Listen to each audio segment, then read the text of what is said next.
Welcome to our YouTube channel Veer story. अगर आपको जल्दी से नेक्स्ट एपिसोड चाहिए तो वीडियो को अभी लाइक करो। ये स्टोरी पसंद आ रही हो और अगर नेक्स्ट पार्ट चाहिए तो 50 लाइक करवा देना। जैसे ही 50 लाइक हो जाएगा वैसे ही नया एपिसोड आ जाएगा। 6 अबॉर्टेड वाइफी। अब तक शायद उसके लिए ये बच्चा अनवांटेड था। कार्तिक ने कुछ क्षण बाद बेला के गालों पर किस करते हुए आराम से कहा, I can afford 100 kids wifey. अब आगे। कार्तिक का लापरवाह जवाब सुनकर बेला स्पीचलेस हो गई।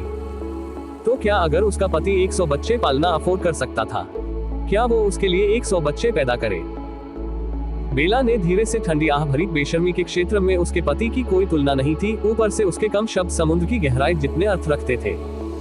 बेला ने गंभीर भाव के साथ बोला, Kartik, I am serious please, हमें इस बारे में अच्छे से बात करनी होगी। बेला की गंभीर आवाज सुनकर कार्तिक को उसे ज्यादा टीज करना ठीक नहीं लगा। उसका हाथ दोबारा टी शर्ट के अंदर बेला के नाजुक कमर को सहलाने लगा था। कार्तिक ने शांत स्वर में पूछा, इज इट अनएक्सेप्टेबल वाइफी? नहीं कार्तिक, मेरा ये मतलब नहीं था। बस ये है कि मैं इसके लिए प्रिपेयर नहीं थी। But it's not unacceptable, it's just unexpected. Bela ने कार्तिक को जवाब दिया। बेला अपनी सोच और अपने अनचाहे बच्चे को लेकर थोड़ी उलझन में थी। वो अपने खुद के थॉट्स को लेकर क्लियर नहीं थी। उसे तो खुद नहीं पता था कि वो कार्तिक से इस मैटर पर क्या बात करना चाहती है, क्योंकि तीर ऑलरेडी कमान से निकल चुका था। डिस्कशन से अब क्या ही होता। कार्तिक ने कुछ पल की चुप्पी के बाद अचानक कहा, अबॉट इट वाइफी। कार्तिक की बात सुनते ही बेला एकदम से भड़क उठी। व्हाट? क्या तुम्हारा दिमाग खराब हो गया है कार्तिक? ये कैसी बातें बोल रहे हो तुम? अगर तुम्हें ये बेबी नहीं चाहिए तो कोई बात नहीं, पर मैं अपने बेबी अबॉर्ट नहीं कराऊंगी। भले ही ये बेबी अनवांटेड और अनएक्सपेक्टेड है, पर ये मेरे लिए अनएक्सेप्टेबल नहीं है। मैं अपने बेबी को नहीं मारने वाली हूँ, सुना तुमने? बेला ने कार्तिक से ऐसे किसी जवाब की उम्मीद नहीं की थी। कार्तिक के मुंह से अबॉर्शन की बात सुनते ही बेला का खून खौल गया था। वो भला अपने बच्चे को कैसे मार देती? कार्तिक बेला का प्रतिक्रिया देख हल्का मुस्कुराया। उसकी आंखों में संतुष्टि के भाव थे। कार्तिक ने अपने पतले होठों में हल्की हरकत की और उसके मुंह से 3 शब्द निकले, कंक्लूजन ऑफ डिस्कशन। कार्तिक की बात सुनकर बेला ने राहत की सांस ली। एक पल के लिए तो उसे भी लगने लगा था कि कार्तिक अपने शब्दों को लेकर सीरियस है, मगर वो सीरियस नहीं था। वो बस बेला का सारा कंफ्यूजन और कश्मकश खत्म करना चाहता था। कार्तिक की तरफ पलटकर बेला ने कहा, कार्तिक, किसी और वजह से भी आगे से ऐसी बातें मत करना। मुझे तुम्हारे मुंह से ये सब नहीं सुनना है। ठीक है, आगे से मैं इस बात का ख्याल रखूंगा। अब तुम सो जाओ, बहुत रात हो गई है। हम कल बात करेंगे। जवाब में कार्तिक के प्यार से बेला के सिल्की बालों में अपनी कठोर उंगलियां घुमाते हुए कहा। बेला इस बार कुछ नहीं बोली। कार्तिक के सीने पर अपना सर रखकर उसने अपनी आंखें बंद कर ली। वो थकी हुई थी, इसीलिए वो तुरंत ही सो गई। कार्तिक ने भी बेला के फोरहेड पर किस करने के बाद अपनी आंखें बंद कर ली। हालांकि बेला जैसे ही गहरी नींद में गई, वैसे ही कार्तिक की बंद आंखें खुल गई। उसके शांत आंखों में अब डाकेस भर गई थी। कार्तिक ने नाइट स्टैंड से अपना फोन उठाकर उसमें कुछ किया।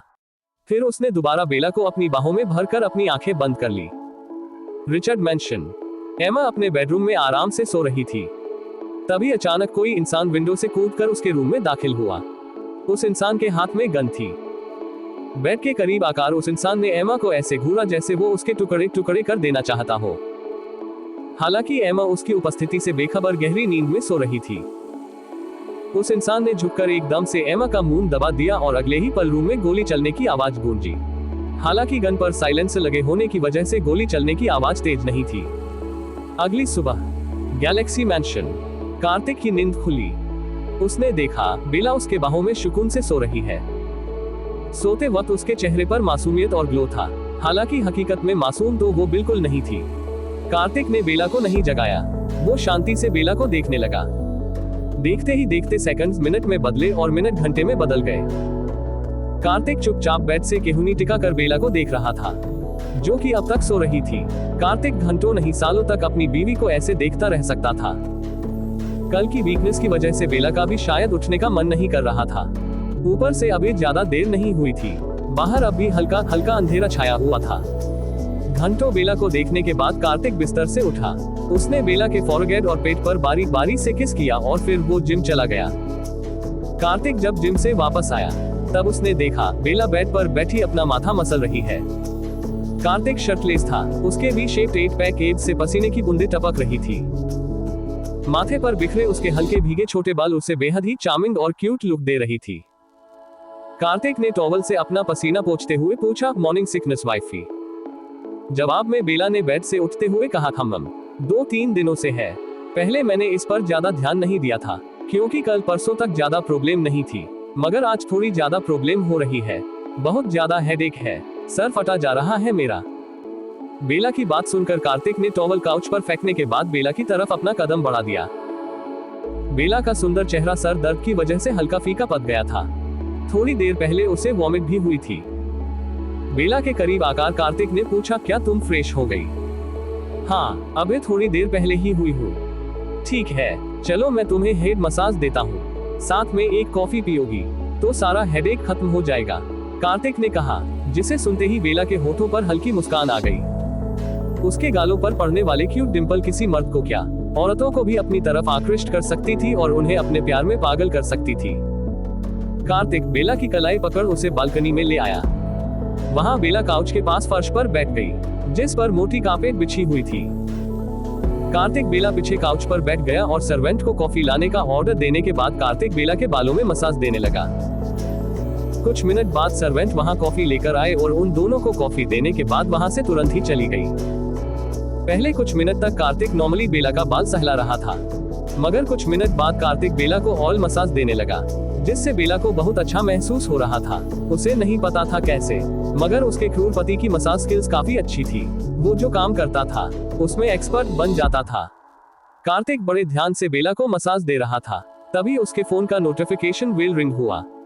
कार्तिक ने एक नजर अपने फोन पर डाली, शायद वह मैसेज इम्पोर्टेंट था, इसीलिए कार्तिक एक हाथ से अपना फोन ओपन कर उस मैसेज को पढ़ने लगा। मैसेज में लिखा हुआ था, chairman sir, a cargo ship has vanished from the southern Pacific Ocean. पूरा मैसेज पढ़ते ही कार्तिक की आंखें कठोर हो गई, मगर उसने उस मैसेज का कोई जवाब नहीं दिया। उसने चुपचाप अपना फोन स्क्रीन ऑफ कर दिया और दोबारा बेला को मसाज देने पर ध्यान देना लगा। बेला ने आराम से अपना सर कार्तिक के लैप से टिका रखा था। उसकी आंखें भी बंद थी। वो आराम से दुनिया के सबसे कीमती मैसर का हेड मसाज एंजॉय कर रही थी। कभी कभी वो बीच में कॉफी भी पी रही थी। तकरीबन 20 मिनट बाद बेला ने कहा, बस हो गया कार्तिक, अब रहने दो, मुझे अब अच्छा फील हो रहा है। बेला की बात सुनकर कार्तिक ने पूछा, आर यू श्योर वाइफी? हम अब रहने दो। बेला की हामी सुनने के बाद कार्तिक ने उसे फर्श से उठाकर अपनी गोद में बिठा लिया, जो कि बेला का कंफर्ट जोन था। बेला शांति से कार्तिक के कंधे पर सर टिकाकर उसके गोद में बैठ गई। उन दोनों के बीच शांति थी, पर इस शांति में एक सुकून था, एक दूसरे के करीब होने का सुकून। इन बीते सालों में बेला की जिंदगी में बहुत कुछ हुआ था। 4-4.5 साल पहले उसके सगे पिता ब्लड कैंसर की वजह से गुजर गए थे। उसके छोटे भाई बहन कैनिबल ट्राइब वालों के बहकावे में आ गए थे, जिसकी वजह से अब उन्हें रिहैब सेंटर में रखा जा रहा था। रायचंद इंडस्ट्रीज से लेकर इन्फोसिस और रिचर्ड कॉर्पोरेशन की सारी जिम्मेदारियां अब बेला के कंधों पर आ गई थी। रायचंद और रिचर्ड फैमिली की तो बेला बिला थी। अगर उसे कुछ होता तो ना सिर्फ कॉर्पोरेट सेक्टर में भूचाल आ जाता, बल्कि पूरी रायचंद और रिचर्ड फैमिली पूरी तरह बर्बाद हो जाती। कुछ पल की खामोशी के बाद बेला ने पूछा, रे और आदि यहाँ कब आएंगे? उन दोनों की स्टडीज तो कंप्लीट हो चुकी है।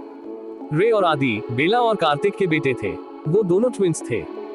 वैसे तो उन दोनों का नाम रेयांश और आदित्य था, मगर बेला उन्हें प्यार से रे और आदि ही बुलाती थी। पिछले 5 सालों से वो दोनों रॉयल एकेडमी में थे, जो कि तिब्बत में स्थित एक स्पेशल एजुकेशनल इंस्टीट्यूट था। कार्तिक ने जवाब में कहा, 2 महीने तक उनका फाइनल टेस्ट चलने वाला है। टेस्ट क्वालिफाई के बाद ही वो दोनों यहाँ आएंगे, वरना उन्हें दोबारा 5 साल तक रॉयल एकेडमी में ही रहना होगा। कार्तिक की बात सुनकर बेला ने आगे कुछ नहीं कहा। उसे अपने दोनों बेटों पर यकीन था। वैसे भी उसके बेटों के अंदर दुनिया की सबसे एक्स्ट्रॉर्डिनरी और ग्रेट जीन्स का कॉम्बिनेशन था। कार्तिक ने बेला को अपनी बाहों में लेकर उठते हुए कहा, चलो शावर लेते हैं। बेला ने कार्तिक को मना नहीं किया। शावर लेने में उसे किसी के मदद की जरूरत थी ही, क्योंकि डॉक्टर ने उसे अपना जख्म भिगाने से मना किया था। कार्तिक बेला को लेकर बाथरूम के अंदर आया। कपड़ों के नाम पर उसकी मस्कुलर बॉडी पर सिर्फ एक ब्लैक बॉटम ही था। बेला ने ढीली सफेद शर्ट और काली शॉर्ट्स पहन रखी थी। कार्तिक ने बेला को दीवार के अगेंस्ट खड़ा किया, फिर वो बेला के शर्ट के बटन्स खोलने लगा। बेला भले ही चुपचाप अच्छे बच्चे की तरह खड़ी थी। भले ही कार्तिक ने उसे हर तरीके से देखा था, मगर फिर भी उसकी हार्ट बीट बुरी तरह बढ़ गई थी। उसके गोरे गाल और कान हल्के लाल होने लगे थे। कार्तिक ने बेला का शर्ट उतारकर बाथरूम के कोने में फेंक दिया। फिर उसने बेला की तरफ देखा।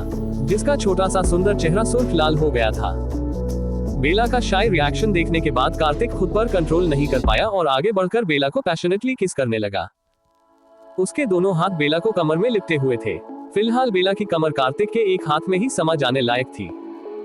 बेला ने अपना एक हाथ कार्तिक के कंधों पर रख लिया। हालांकि शादी के 6 साल बाद भी बेला को अच्छे से किस करना नहीं आया था।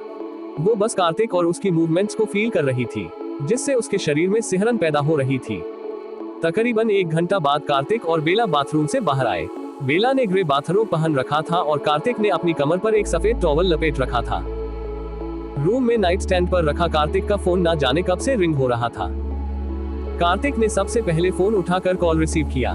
फोन की दूसरी तरफ मौजूद इंसान की बात सुनने के बाद कार्तिक ने बगैर कुछ कहे कॉल कट कर दिया। बेला अब तक क्लोजेट रूम में जा चुकी थी। कार्तिक भी क्लोजेट रूम के अंदर आया। बेला ने अब तक चेंज नहीं किया था, वो चेंज करने जा रही थी। कार्तिक ने कहा, वाइफी, हमें अभी ब्रिटेन जाना है, काले कपड़े पहन लेना।